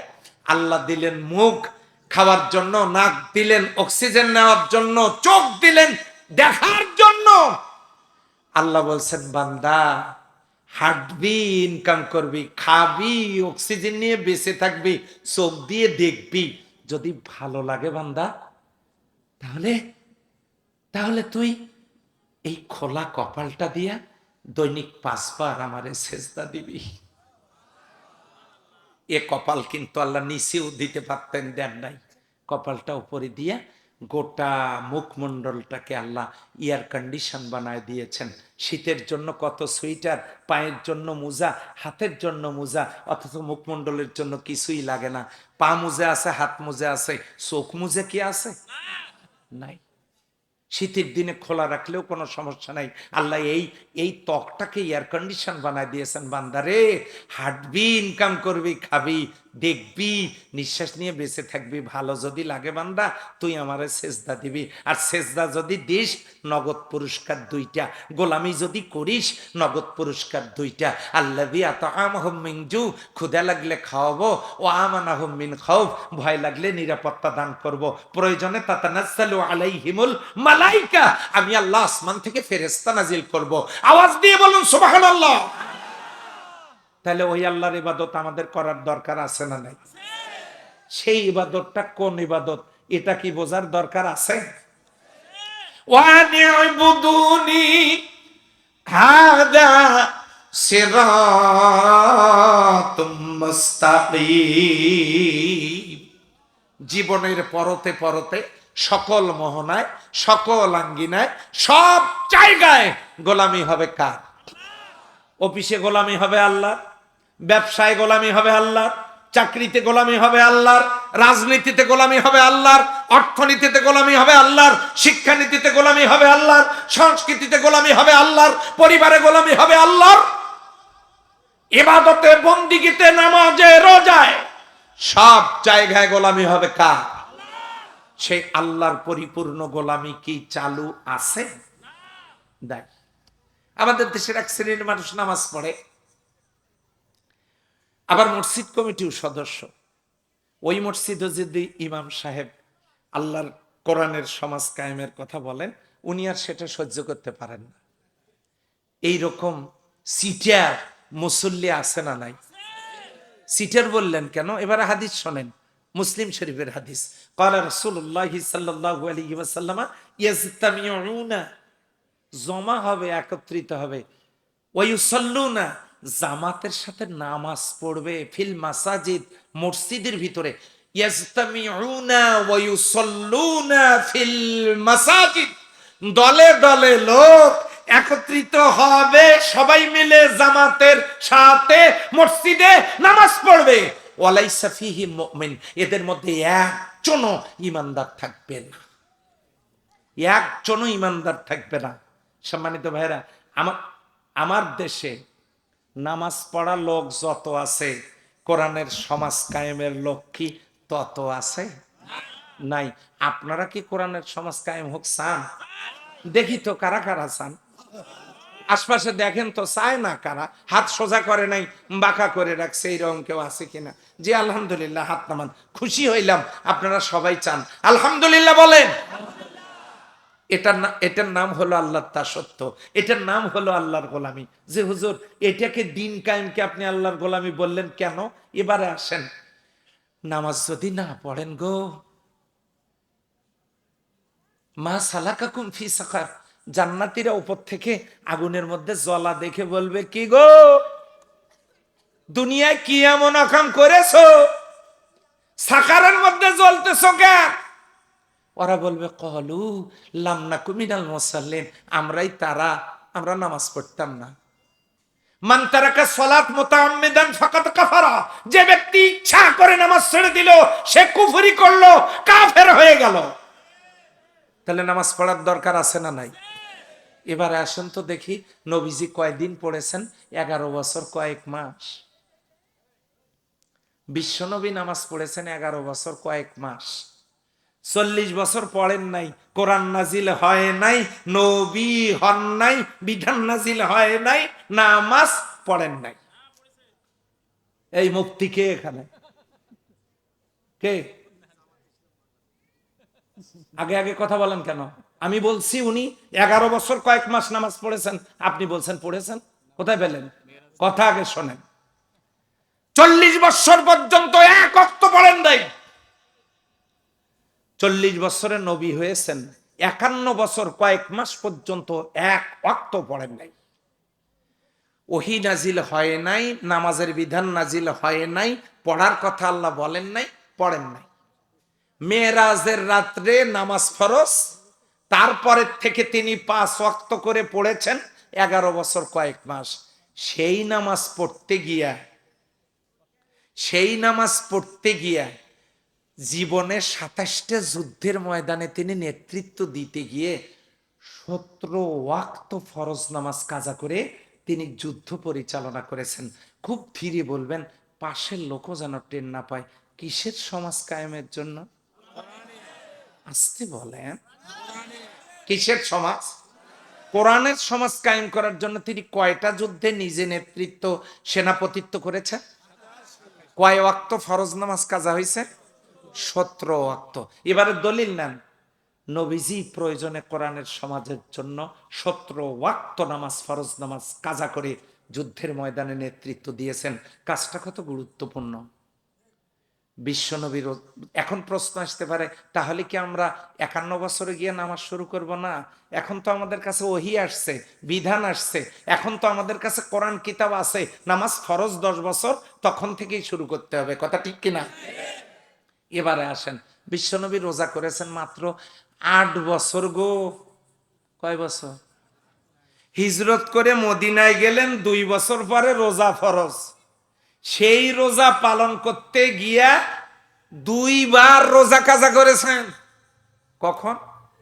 বদরের যুদ্ধের দিনে 17ই রমজান, জোহরের পরে আসরের আগে দিনের বেলা 1 পেয়ালা পানি নিয়ে পান করে সাহাবীদেরকে বললেন, তোমাদের যার কাছে যা খাবার আছে খাও, শরীরে শক্তি অর্জন করো, একটু পরেই 1000 কাফের সৈন্যের বিরুদ্ধে ময়দানে নামতে হবে। আজকে রোজা ছেড়ে দিয়ে বীর বিক্রমে যারা যুদ্ধ করবে তারাই আল্লাহর কাছে প্রিয় বান্দায় পরিণত হয়ে যাবে। সাহাবাগণ রোজা ছেড়ে দিলেন, রাসূলুল্লাহ সাল্লাল্লাহু আলাইহি ওয়াসাল্লাম রোজা ছেড়ে দিলেন। ফরজ রোজা 17ই রমজান দিনের বেলা পানি পান করেছেন। বলেন তো রোজাটা কি রোজা? আচ্ছা, ফরজ রোজা কাজা করে বিশ্বনবী যে বদরের যুদ্ধ করলেন, বিজয় লাভ করলেন, কিসের সমাজ কায়েমের জন্য? আচ্ছা, তাহলে আপনারা বুঝলেন যে রোজাও ছেড়ে দিয়েছেন বিশ্বনবী এই কোরআনের সমাজ কায়েমের জন্য। কাজটা কত গুরুত্বপূর্ণ। এবারে আসেন, রাতের আধারে হিজরত করে মদিনায় যাচ্ছেন, কাবার গেলাপ ধরে নবীজি বলতেছেন, কাবারে বড় আশা ছিল তোর কাছে থাকবো, তোর সেবা খেদমত করব, এখানেই বন্দিগি করব। মক্কার নিষ্ঠুর ছেলেরা তোর কাছে আমাকে থাকতে দিল না, আমি চলে যাচ্ছি। বিশ্বনবী চলে গেলেন মদিনায়। মদিনায় গিয়ে দেখে, ওরে সর্বনাশ, মদিনায় তিনটা বড় বড় ইহুদি রাজনৈতিক দলের গোত্র, একটা আউস, একটা খাজরাজ, একটা বনি কাইনুকা। নবী সাল্লাল্লাহু আলাইহি সাল্লাম কিছু সাহাবী নিয়ে যখন মদিনায় গেলেন, মদিনায় গিয়া ইহুদিদেরকে বললেন, কি ব্যাপার মদিনায় আপনারা সবাই মিলে কেমন আছেন? আসি, বিভিন্ন ঝামেলা, বিভিন্ন অসুবিধা। তো তাহলে রাসূল সাল্লাল্লাহু আলাইহি সাল্লাম বললেন, আসেন আমরা সবাই মিলে একটা জোট গঠন করি। তাহলে রাসূল সাল্লাল্লাহু আলাইহি সাল্লামের সাথে মুসলমানেরা, ইহুদিরা 3 দল। কয় দল হলো গো? আসতে কোন, ওটা বাংলাদেশে আনার দরকার নাই। নবীজি 4 দলীয় জোট গঠন করেছেন মদিনায়, ওটা বাংলাদেশে আনার দরকার নাই। এখন নবীজি জোট গঠন করলেন, করে মদিনার নিরাপত্তা তৈরি করলেন। আগে করার পর আমার দেশের হুজুরেরা কি ফজরের পরে ঘুরে বসে তসবিহ তাহলিল করে না? আসরের পরে করে না? নবীজি কি করতেন শোনেন, নবীজি ফজরের পরে ঘুরে বসে বলতেন, ও আবু বকর অমুক জায়গায় যাও তো, ও ওমর অমুকখানে একটা ঝামেলা হয়েছে, মীমাংসা করে দিয়ে আসো। ওসমান ত্রাণ সামগ্রী নিয়ে যাও। আলী তুমি তালিম তরবিয়াতে যাও। আবু হুরায়রা তুমি হাদিসগুলো সাজাও। আব্দুল্লাহ ইবনে মাসউদ কোরআনগুলোকে সুরক্ষিত মানে সংরক্ষণ করো। দায়িত্ব সাহাবীদেরকে ভাগ করে দিতেন। সকালে আসরের পরে ঘুরে বসে বলতেন, কি গো এটা কি হয়েছে? না হয়ে থাকে সারা রাত সময় থাকলো, ফজরে কিন্তু খোঁজ নেব। এইভাবে তিনি মদিনায় হিজরত করে কাজ করলেন 17 মাস। কাজ করার পর কাদের সাথে জোট গঠন করিয়া? ইহুদিদের সাথে জোট গঠন করে মদিনায় একটা সুন্দর পরিবেশ তৈরি করে উনি 17 মাস কাজ করলেন। তার গিয়েই দেখে ইহুদিরা অং শান্তি নম নম, অং শান্তি, এইরকম শান্তি শান্তি করে উত্তরের দিকে মুখ করে। আল্লাহর নবী বললেন, কি গো উত্তরের দিকে মুখ করে আপনারা কি করেন? যে আমরা উপাসনা করি। কি উপাসনা করেন? আমাদের এই দিকে আমাদের উপাসনালয় আছে বাইতুল মুকাদ্দাস, আমরা ওই দিকে মুখ করে উপাসনা করি। আল্লাহ নবী বললেন, ওহি গায়রে মাতলু দ্বারা তিনি আদিষ্ট হলেন, ওগো নবীজি আপনি যেহেতু জোট করেছেন, আপনিও এখন উত্তরের দিকে মুখ করে নামাজ পড়েন। সাল্লাম কেবলা পরিবর্তন করে উত্তরের দিকে মুখ করে একটানা 17 মাস তিনি নামাজ পড়া শুরু করলেন এবং বললেন যে ওটা আমারও কেবলা। এক সাহাবীর বাড়িতে ভাত খেয়ে দুপুরে ভাত খাওয়ার পর জোহরের সালাতের জন্য তিনি দাঁড়াইছেন। নামাজের ভিতরে উত্তরের দিকে মুখ করে জোহরের সালাত আদায় করার জন্য দাঁড়াইছেন। জোহরের সালাত যখন 2 রাকাত আদায় হয়ে গেছে, আল্লাহর নবী সাল্লাল্লাহু আলাইহি ওয়াসাল্লাম নামাজের ভিতরে আকাশের দিকে তাকাইছেন। সুবহানাল্লাহ বলতে পারলেন? সঙ্গে সঙ্গে জিবরিল আমিন এসে বলেন, কাদনারা তাকাল্লুবা ফি ওয়াজিকা সামা, আপনি আকাশের দিকে বারবার কেন তাকাচ্ছেন হুজুর? এটা আল্লাহ দেখছেন। আপনি নামাজের ভিতরে আকাশের দিকে তাকাইছেন, এটা আল্লাহ দেখছেন। কি জন্য তাকাইছেন এটা আল্লাহ রব্বুল আলামিন ভালো জানেন। যে কারণে দাঁড়াই তাকাইছেন সেই কারণটা হলো আপনি 17 মাস পর্যন্ত বাইতুল্লাহ পরিবর্তন করে বাইতুল মুকাদ্দাসের দিকে মুখ করে আপনি নামাজ পড়তেছেন। আপনার মনের মধ্যে আশা আপনি বাইতুল্লাহর দিকে মুখ ফিরাবেন। আপনার মনের মধ্যে আশা আর কতদিন আপনি উত্তরের দিকে মুখ করে সালাত আদায় করবেন। মনে বড় আশা আপনি কিবলার দিকে মুখ ফেরাবেন। কাজেই ওগো নবীজি আল্লাহ আমাকে পাঠায় দিয়েছেন, আপনি আপনার কিবলা পরিবর্তন করুন। 2 রাকাত উত্তরের দিকে, 2 রাকাত দক্ষিণের দিকে। হুজুর দক্ষিণ কেন? মদিনা থেকে মক্কা হলো দক্ষিণে, এই জন্য মদিনাবাসীর কেবলা হলো দক্ষিণ মুখে। এটা যদি কেবলা হয়, এদিকে যাদের বসবাস তাদের কেবলা এদিকে, এদিকে যাদের বসবাস তাদের এই দিকে, এদিকে যাদের বসবাস তাদের এই দিকে, এদিকে যাদের বসবাস তাদের এই দিকে। কথা কি বুঝাতে পারলাম? 2 রাকাত পড়েছেন উত্তরের দিকে মুখ করে, বাকি 2 রাকাত আপনি দক্ষিণের দিকে মুখ করে আদায় করেন। ওখানে একটা মসজিদ হয়েছে, মসজিদটার নাম জুল কিবলাতাইন, 2 কিবলার মসজিদ। হাজি কেউ থাকলে ওই মসজিদে নামাজ পড়ছেন না পড়েন নাই, টাটকা সাক্ষী। 2 কিবলার মসজিদ, আল্লাহ আমাকে কয়েকবার সেখানে কবুল করেছেন।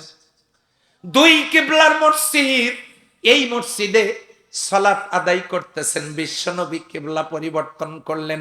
কিবলা পরিবর্তন করার সাথে সাথে আয়াত নাজিল হলো, সায়াকুলু সুফাহাউ মিনান নাসি মা ওয়াল্লাহু মান কিবলাতিহিমুল্লাতি কানু আলাইহা কুল লিল্লাহিল মাশরিকু ওয়াল মাগরিবু ইয়াহদি মান ইয়াশাউ ইলা সিরাতিন মুস্তাকিম। ইহুদিরা বলা বলি শুরু করলো, ইহুদিরা বলা বলি শুরু করলো। এতদিন পর্যন্ত লোকগুলো আমাদের সাথে জোট করে উত্তরের দিকে মুখ করে নামাজ পড়ছে, আজ আবার কেবলা পরিবর্তন করলো কেন? লোকগুলো তো ভালো না, লোকগুলো তো সুবিধা না, ওদের সাথে আর আমাদের জোট থাকবে না।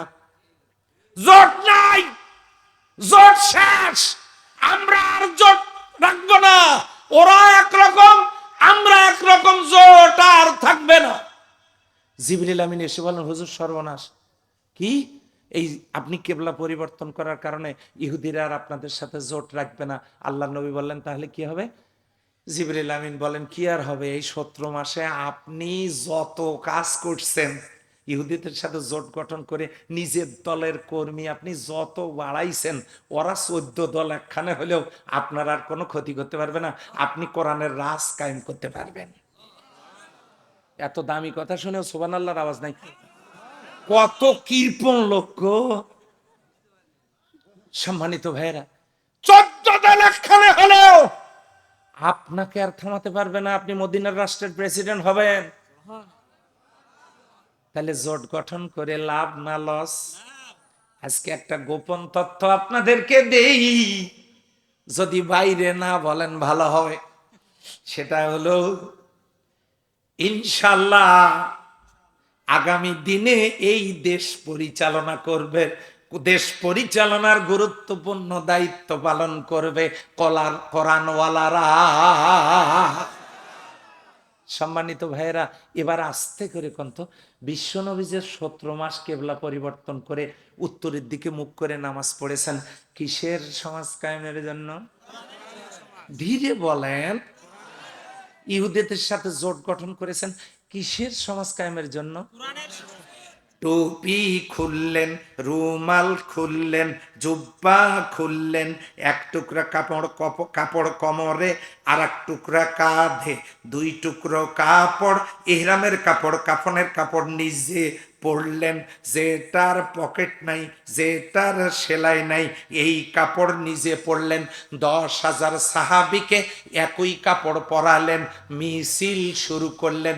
সেই মিছিলের নেতৃত্ব বিশ্বনবী নিজে দিলেন। তিনি বললেন, লাব্বাইক আল্লাহুম্মা লাব্বাইক, লাব্বাইক লা শারীকা লাক লাব্বাইক, ইন্নাল হামদা ওয়ান নি'মাতা লাকা ওয়াল মুলক লা শারীকা লাক। এই মিছিল তিনি শুরু করলেন মদিনায় 10,000 সাহাবীকে নিয়ে। কাফনের কাপড় পরে মক্কার দিকে যাচ্ছে।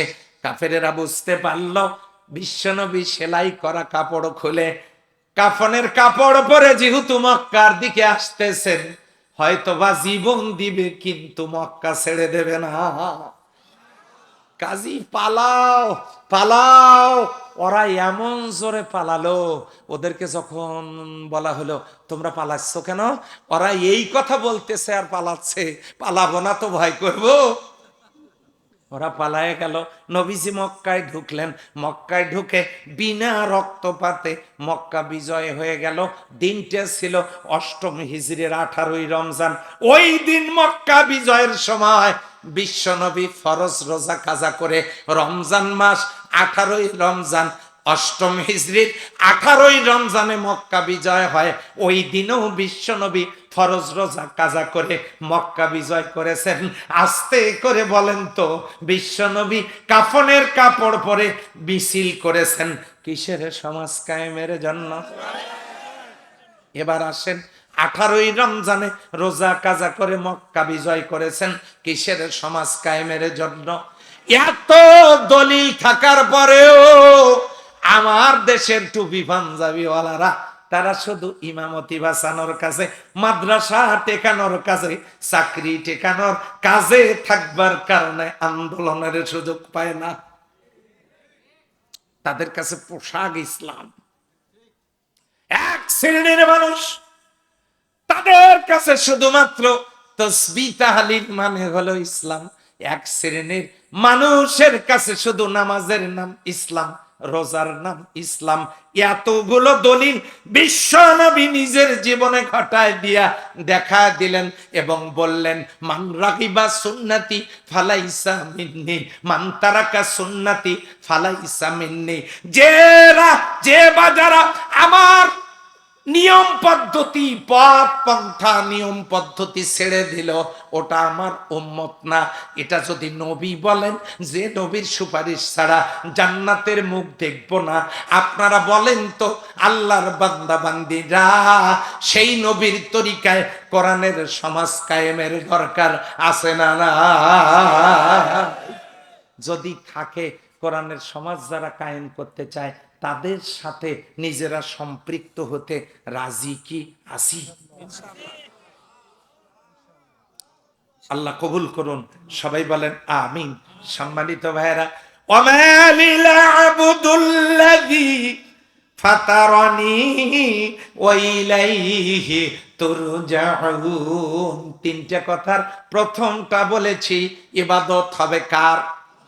সেই ইবাদত করলে লাভ না লস? নগদ পুরস্কার কয়টা? আওয়াজ নাই, কয়টা? আরো জোরে, জোরে হলো না, আরো জোরে। এই লোকগুলোর সামনে নির্বাচন করবে কিভাবে? এখন থেকে প্র্যাকটিস করতে হবে। একজন বলছে চা খাবে, হ্যাঁ, গত নির্বাচনে একজন খুব চিল্লাচ্ছে। জিজ্ঞাসা করলাম, ভাই এত জোরে চিল্লান, শরীরের প্রতি নজর দেন। কেউ অসুবিধা হবে না। আমি বললাম, খাইছেন কি? দোয়া করেন। 36 কাপ চা খাইছে। আমি বললাম যে এটা কি নিজের টাকা? রিজিকের মালিক আল্লাহ। খাবার নাই, রোজা রাখবো, কিন্তু এই নির্বাচনকে কেন্দ্র করে কোন নেতার দুর্নীতি করার জন্য কোন দলের সিঙ্গারা মার্কা, বিস্কিট মার্কা, চা মার্কা কর্মী হব না। রাজি আছি? 53 বছরে সবাইকে দেখা শেষ। দলগুলো বলতে পারবে না আমার দলে দুর্নীতিবাজ নাই। ওরা বলতে পারবে না আমার দলের নেতা কর্মীরা সবাই নামাজি।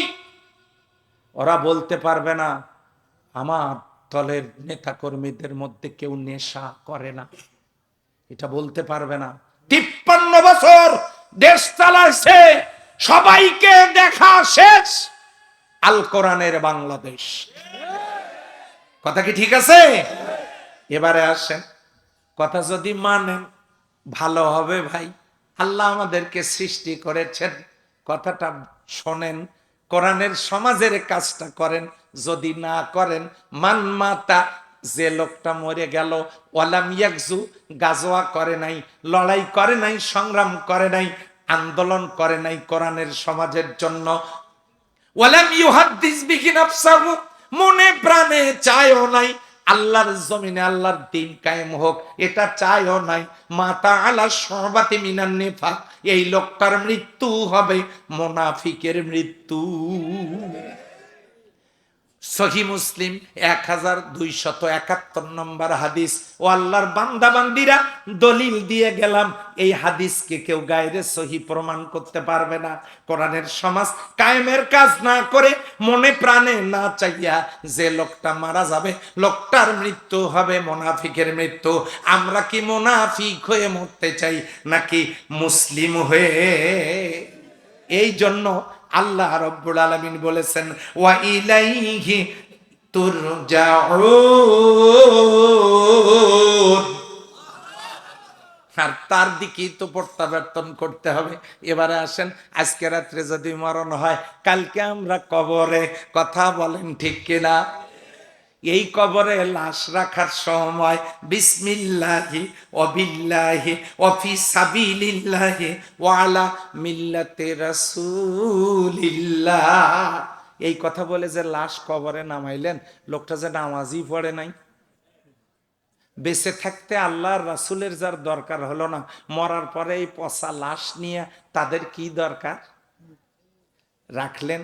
কবরের প্রশ্ন 3টা। কয়টা? প্রথম প্রশ্নটা বলেন দেখি। মান রব্বুকা মানে কি?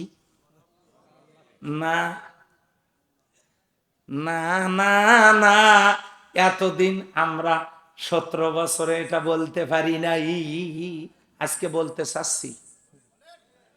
এই তাফসির করতে দেওয়া হয় নাই 17 বছরে।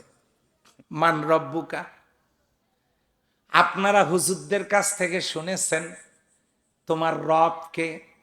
আসল কথা সেটা না, সেটা হলো রব শব্দের অনিষ্টা অর্থ একখানে করলে হয় 5টা। সেই 5টার একটা হলো সার্বভৌম, আইনদাতা। মানে মান রব্বুকা, তুমি আইন মেনেছো কার? সার্বভৌমত্ব মেনেছো কার? মান রব্বুকার ভিতরে নামাজ নাই, রোজা নাই, হজ নাই, জাকাত নাই, এই জাতীয় কোনো প্রশ্ন মান রব্বুকাতে নাই। বলা হচ্ছে তুমি আইন মেনেছো কার? সার্বভৌমত্ব মেনেছো কার? প্রথম প্রশ্নটাই হলো রাজনৈতিক প্রশ্ন। মান রব্বুকা, তুমি কার আইন মেনেছো? তুমি কার সার্বভৌমত্ব মেনেছো? বাংলাদেশে 91% মুসলিম। মহান আল্লাহর একটা আইনও বাংলাদেশে চালু নাই। এখন আজকে বাড়ি যাবেন আর চিন্তা করবেন কাল কবরে গেলে প্রথম প্রশ্নের জবাব কি দেব, যে প্রশ্নের প্রশ্নটা হলো তুমি আইন মেনেছো কার, সার্বভৌমত্ব মেনেছো কার। প্রশ্ন করা হবে না নামাজ রোজা হজ যাকাত, এটা না। মান রব্বুকা, তুমি আইন মানছো কার, সার্বভৌমত্ব মেনেছো কার, এটা প্রথম প্রশ্ন, রাজনৈতিক প্রশ্ন। দ্বিতীয় প্রশ্ন আমার দিনুকা, দিন মানে দল, তুমি কোন দলের লোক। নামাজ রোজা হজ যাকাতের প্রশ্ন নয়। অমা দিনুকা, তুমি কোন দলের লোক। এখন প্রশ্ন আসতে পারে হুজুর দিন মানে দল কোথায় পাইলেন। দিন মানে কিয়ামত, মালিক ইয়াউমিদ্দিন। দিন মানে ইসলাম, ইন্নাদ দীনা ইনদাল্লাহিল ইসলাম। দিন মানে পূর্ণাঙ্গ জীবন ব্যবস্থা।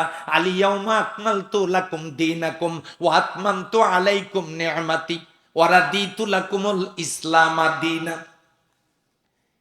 পূর্ণাঙ্গ জীবন ব্যবস্থা। দিন মানে আদর্শ।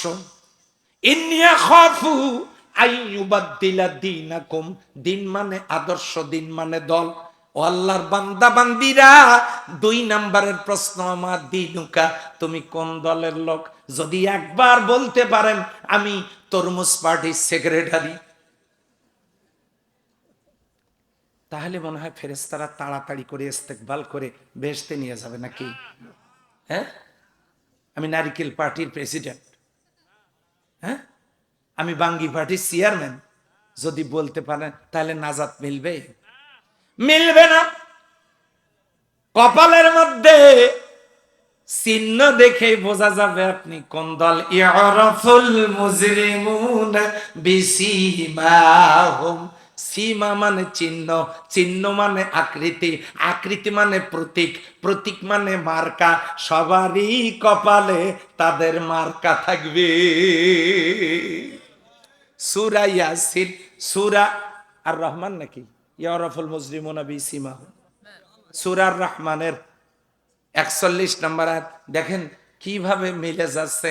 তুমি কোন দলের লোক, আমার দিনুকা, তুমি কোন দলের লোক। এখানে দিন মানে যদি ইসলাম হয়, আপনি কি ইসলাম মানছেন না মানেন নাই। হ্যাঁ, শুক্রবারে যাইতাম, শহরবার। নামাজ কি পড়েন, হ্যাঁ শহরবারে যাইতো। কি বার, শহরবার, শহরবারে যাই। এরকম মুসল্লি এই এলাকায় নাই রে। রেকর্ড হচ্ছে, আসতে বলেন নাই রে, তাহলে এই এলাকায় আছে। এবারে লক্ষ্য করেন, অমা দিনুকা, তুমি কোন দলের লোক। তার মানে তুমি ইসলাম ঠিকঠাক মতো মানছো কিনা। শহরবারে নামাজ পড়ছেন আপনি, আর আপনি কারো পিতা, কারো স্বামী, কারো দাদা, কারো নেতা, এগুলার আনুগত্য করছেন। আল্লাহ বলেন ওয়া মাইয়াবতাগি গায়রাল ইসলামি দীনান ফালান ইউকবালা মিনহু ওয়া হুয়া ফিল আখিরাতি মিনাল খাসিরিন। ইসলামকে বাদ দিয়া যে বা যারা মানুষের তৈরি করা কোন মত পথ সংগঠন সমিতিকে লাভ, রাজনীতি দল মার্কা গ্রহণ করবে, ইসলামকে বাদ দিয়া অন্য কোন মতাদর্শ যে বা যারা গ্রহণ করবে, ফালাইয়ুকবালা মিনহু, তার কাছ থেকে কোনো কিছু কবুল করা হবে না। কবুল মানে হলো গ্রহণ করা হবে না। ওহুয়া ফিল আখিরাতি মিনাল খাসিরিন, লোকটা কিয়ামতের দিন ক্ষতিগ্রস্ত হবে। জোরে বলেন নাউজুবিল্লাহ। তাহলে ইসলামী দলের লোক হওয়ার দরকার, বলেন তো আছে না না। 2 নম্বরের প্রশ্ন অমা দিনুকা। 3 নম্বর প্রশ্নটা জানো কি, ওয়ামান নাবিয়ুকা, তোমার নবীকে। নাবা মানে সংবাদ শিরোনাম, নাবা মানে ব্রেকিং নিউজ, নাবা মানে হেডলাইন্স, নাবা থেকে নবী, নবী মানে মেসেঞ্জার, নবী মানে সংবাদবাহক, নবী মানে সাংবাদিক। ও আল্লাহর বান্দা বান্দিরা, কিসের সংবাদ, কিসের মেসেঞ্জার, কিসের নিউজ। যদি সংবাদ হয় সেটা ইংরেজিতে হলো নিউজ, সেই নিউজের এনটা হলো নর্থ উত্তর, ইটা হলো ইয়েস্ট পূর্ব, ডাব্লুটা হলো ওয়েস্ট পশ্চিম, এসটা হলো সাউথ দক্ষিণ। তার মানে পূর্ব পশ্চিম উত্তর দক্ষিণ মিলে ইন দা আর্থ, গোটা পৃথিবী, এই পৃথিবীর সংবাদ যিনি দেন তিনি হলেন মেসেঞ্জার, তিনি হলেন নবী, তিনি হলেন নেতা। ওমান নাবিয়ুকা, তোমার পার্টির নেতাকে আপনি যদি বলেন আমার পার্টির নেতা সেরাগালি বদনা, মাপ পাওয়া যাওয়ার কোনো সম্ভাবনা আছে? ধীরে বলেন ভাই, আছে? তাহলে ওয়া ইলাইহি তুরজাউন, আর তার নিকটে তো ফিরে যেতে হবে। ফিরে যাওয়ার রাস্তা হলো কবর। ওই কবরের তিনটা প্রশ্ন, মান রব্বুকা, তুমি আইন মেনেছো কার, অমা দিনুকা, কোন দলের লোক, অমান নাবিয়ুকা, তোমার মেসেঞ্জারকে, তোমার পার্টির নেতাকে। এই তিনটা প্রশ্নের জবাব কে হবে? আমি কি আল্লাহর আইন কায়েমের জন্য কাজ করেছি? আমি কি, আমার দলটা কি ইসলামী দল? আমার দলের নেতা কি রাসূল সাল্লাল্লাহু আলাইহি সাল্লাম? যদি তাই হয় তাহলে তো ভালো, আর যদি না হয় তাহলে কবিতা শোনেন, কবরে মানুষ যখন মৃত্যুবরণ করে হয়ে যায় তখন লাশ, ওই মুর্দাকে কবরে নিতে আগে যায় সেখানে বাস। সুতরাং ভেবে চিনতে ও মন ওই কবরে যাস। তার মানে কি, মরে গেলে লাশ, লাশ কবরে যাওয়ার আগে যায় বাস, ভেবে চিনতে কবরে যাস। তার মানে হলো কবরে তো সব রেডি আছে, ওই কবরেই যাব। আমরা কি সেই আল্লাহর পথে আমাদের ফিরে আসার দরকার নাই? ভাইরা একটু বলেন না নাই? এই কাজটা কারা করবে? কোরআনের সমাজ কায়েমের কাজ নারীরা করবে। এক শ্রেণীর ফতোয়াবাজ এখন বের হইছে, খালি হাত বাঁধা নিয়ে গন্ডগোল করে, নামাজ নিয়ে গন্ডগোল করে। হাত কোথায় বাঁধবো? বুকে না ভিতে। আরেক দল বের হয়েছে, ফরজ নামাজের পরে দোয়া নাই আছে। আরেক দল বের হয়েছে দলিন জল্লিন। আরেক দল বের হয়েছে আমিন জোরে আসতে। আরেক দল বের হয়েছে তারাবি 8 রাকাত 20 রাকাত। আরে ভাই, আপনি যে হাত বাঁধা নিয়ে গন্ডগোল করতেছেন, আপনার যে আপনি একটু চিন্তা করে দেখেন তো, যার হাত নাই, কথা বলে না, সে হাতটা বাঁধবে কোথায়? এই যে হাজী সাহেব গেছেন, আপনি একেবারে একেবারে এর আপনি তো সত্যই বলেন, স্পষ্ট করে বলেন তো, ওখানে কি হাত ছাড়ি দেওয়া মুসল্লি আপনি পান নাই? তো সৌদি আরবে অনেক মুসল্লি তো হাতে বাঁধে না, বুকু তো বাঁধে না, লাবিতেও বাঁধে না। তো যে হাত বুকে বাঁধলে, নাবিতে বাঁধলে, ছেড়ে দিলে নামাজ হয়, এই কথা যারা বোঝে না এদের কপাল খারাপ। হাত বাঁধা দরকার কপালে, কথা ঠিক নয়? তাহলে আপনি এটা নিয়ে গন্ডগোল করেন কেন? আপনি ওই হাদিস পড়েন নাই? কোরআনের সমাজ কায়েমের আন্দোলনের কাজ না করলে মৃত্যু হবে মুনাফিকের মৃত্যু। আপনি ও হাদিস পড়েন নাই? আপনি শুধু দোয়া করা না করা নিয়ে গন্ডগোলের হাদিস পড়েন মানে?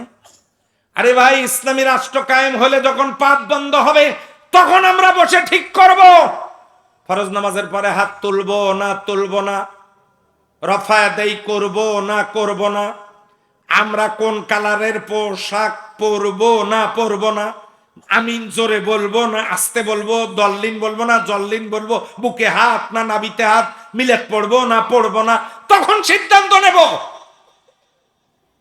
এই সকল বিষয় নিয়ে আপনি গন্ডগোল করেন যে হুজুর আপনি কোন দল, মুনাজাতের পক্ষে না বিপক্ষে?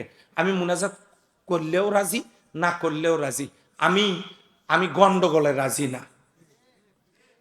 আপনি আমিন জোরে বলেন তাতেও আমি রাজি, আস্তে বলেন তাতেও আর আমি রাজি। কেউ তো আর বলেন না নুরুল আমিন। আমিন বাদ দিয়ে কেউ নুরুল আমিন বলেন নাকি?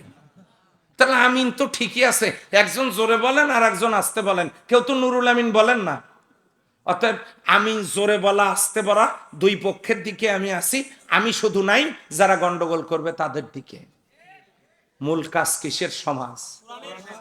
নবী জীবনের বর্ণনা শুনে বুঝলেন না রাসূল সাল্লাল্লাহু আলাইহি সাল্লাম ফরজ নামাজ, ফরজ রোজা, কাফনের কাপড় পরে মিছিল, ইহুদিদের সাথে জোট গঠন, তারপরে মক্কা দখল, ২৭টা যুদ্ধ পরিচালনা, এত কিছু যে নবীজি করলেন কিসের সমাজের জন্য? সেই কোরআনের সমাজ আমাদেরকে কায়েম করতে হবে। সবাইকে দেখা শেষ, আল কোরআনের বাংলাদেশ।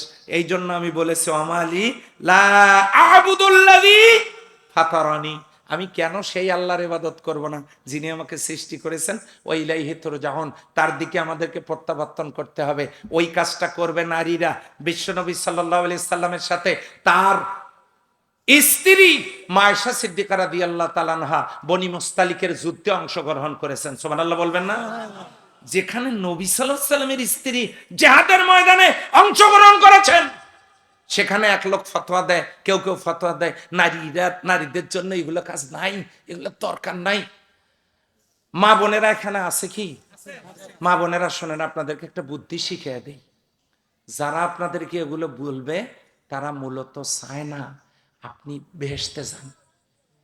ওই যে রংপুরে তাফসির করতে গিয়ে বলেছিলাম, একটা হাদিসের ব্যাখ্যা করতে গিয়ে, আলমারআতু ইযা সাল্লাত খামসাহা, নারীরা যদি ৫ ওয়াক্ত সালাত আদায় করে, ওয়াসামাত শাহরাহা, রমজান মাসে রোজা করে, ওয়াহাসানাত ফারজাহা, নিজের সতীত্বের হেফাজত করে, ওয়া আতাআত বালাহা, স্বামীর সৎ কাজের আনুগত্য, তার মানে কোরআন হাদিসের পথে চলে, ওই মহিলা কিয়ামতের দিন তার জন্য আল্লাহর জান্নাতের ৮টা দরজা খোলা থাকবে। এই কথা শোনার পরে আমাকে এক লোক এসে বলতেছে, হুজুর ওয়াজটা ভালো লাগলো, কিন্তু আমি এই ওয়াজ বাড়ি পর্যন্ত নিয়ে যাব না। আমি বললাম কেন? যে এই ওয়াজ যদি আমার স্ত্রী শোনে, সেও তো আমল করবে এবং বেহেশতে যাবে। আমি বললাম সমস্যাটা কি? বেহেশতে কি জায়গার অভাব? উনি গেলে ক্ষতিটা কি? কয় হুজুর সমস্যা আছে। আমি বললাম বলেন কি সমস্যা? বলছে আপনাকে বলা যাবে না, আপনি বক্তা মানুষ, যে কোনো জায়গায় আবার বলতে পারেন। আমি বললাম আপনার নাম আমি বলবো না, বলেন কি হয়েছে। উনি তখন বললেন, হুজুর আমার স্ত্রী বেহেশতে চাক, এটা আমি চাই না। কেন? ওটা যে কালো, এই দুনিয়াতেই চলে না, ওইটাকে আমি আবার বেহেশত পর্যন্ত নিয়ে যাব, অত বোকা আমি না। তা আমি বললাম তাহলে আপনি কি ভাবছেন? যে হুজুর ওখানে হুর নাই হুজুর? তাই আমি বললাম আছে। দোয়া করেন, ওগুলো হলেই চলবে। চিন্তা করা যায়। মা বোনদের কাছে সতর্ক করে দিচ্ছি, আপনার স্বামী যদি আপনাকে নামাজের কথা, রোজার কথা, পর্দার কথা, ইসলামের কথা, আল্লাহর জমিনে আল্লাহর দ্বীন কায়েমের আন্দোলনের কথা না বলে, বুঝতে হবে আপনার স্বামী আপনাকে বেহেশতে নিয়ে যেতে চায় না, উনি ওখানে হুরের ঠান্ডায় আছেন। কেউ বলুক আর না বলুক, এই কাজ নারী পুরুষ আবাল বৃদ্ধ বনিতা যুবকেরা একটি বৈষম্যহীন সমাজ গঠনের জন্য, বেকারত্ব মুক্ত সমাজ গঠনের জন্য, কোরআনের রাজ কায়েমের জন্য আমাদেরকে এগিয়ে আসতে হবে। পারবো আমরা? যদি পারি তবেই মিলবে এ কালে ও সে কালে মহান আল্লাহর করুণা এবং রহমত। আল্লাহ তাআলা আমাদেরকে কবুল করুন, সবাই বলেন আমিন। সকলের সুস্বাস্থ্য দীর্ঘ হায়াত কামনা করে আমার কথা শেষ করছি। ওয়া আখির দাওয়ানা আনিল হামদুলিল্লাহি রাব্বিল আলামিন। আমার লেখা এই উঠলেন কেন আপনারা? উঠতে বলছি নাকি? বসেন। এলাকার লোক তো আমার কথা শোনে। আশ্চর্য। এখন শোনেন, আমি শেষ করে দিচ্ছি।